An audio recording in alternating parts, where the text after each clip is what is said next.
My fellow Americans, I come before you tonight as a candidate for the vice presidency and as a man whose honesty and integrity has been questioned. Now, the usual political thing to do when charges are made against you is to either ignore them or to deny them without giving details. I believe we've had enough of that in the United States, particularly with the present administration in Washington, D.C.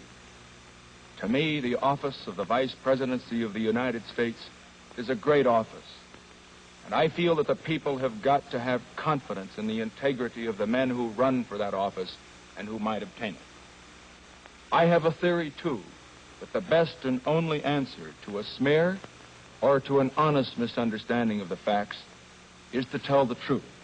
Do you think that when I or any other senator makes a political speech, has it printed, should charge the printing of that speech and the mailing of that speech to the taxpayers? Do you think, for example, when I or any other senator makes a trip to his home state to make a purely political speech, that the cost of that trip should be charged to the taxpayers? Do you think when a senator makes political broadcasts or political television broadcasts, radio or television, that the expense of those broadcasts should be charged to the taxpayers? Well, I know what your answer is. It's the same answer that audiences give me whenever I discuss this particular problem. The answer is no. The taxpayers shouldn't be required to finance items which are not official business, but which are primarily political business. Well, then the question arises, you say, well, how do you pay for these, and how can you do it legally? And there are several ways that it can be done, incidentally, and that it is done legally in the United States Senate and in the Congress. The first way is to be a rich man. I don't happen to be a rich man, so I couldn't use that way. Another way that is used is to put your wife on the payroll.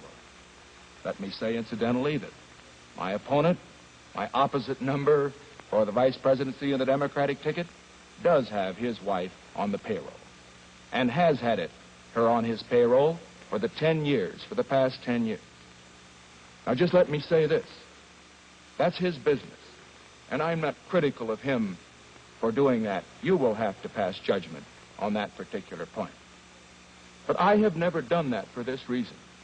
I have found that there are so many deserving stenographers and secretaries in Washington that needed the work that I just didn't feel it was right to put my wife on the payroll. My wife's sitting over here. She's a wonderful stenographer. She used to teach stenography, and she used to teach shorthand in high school. That was when I met her. And so now what I am going to do, and incidentally, this is unprecedented in the history of American politics. I am going at this time to give to this television and radio audience a complete financial history. Everything I've earned, everything I've spent, everything I owe.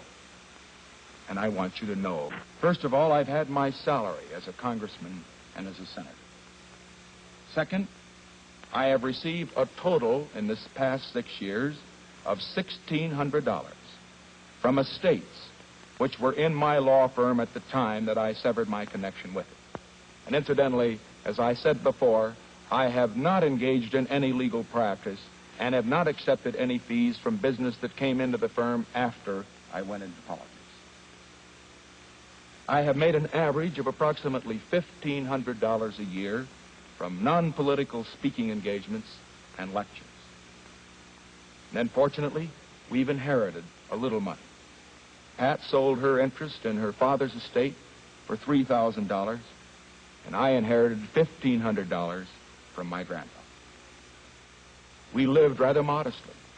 For 4 years, we lived in an apartment in Park Fairfax in Alexandria, Virginia. The rent was $80 a month. And we saved for the time that we could buy a house. Now, that was what we took in. What did we do with this money? What do we have today to show for it? This will surprise you, because it is so little, I suppose, as standards generally go of people in public life.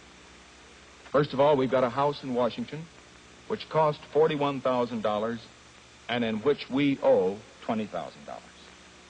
We have a house in Whittier, California, which cost $13,000 and on which we owe $3,000. My folks are living there at the present time.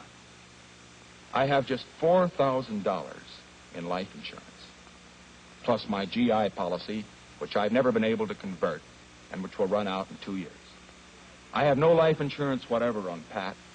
I have no life insurance on our two youngsters, Tricia and Julie. I own a 1950 Oldsmobile car. We have our furniture.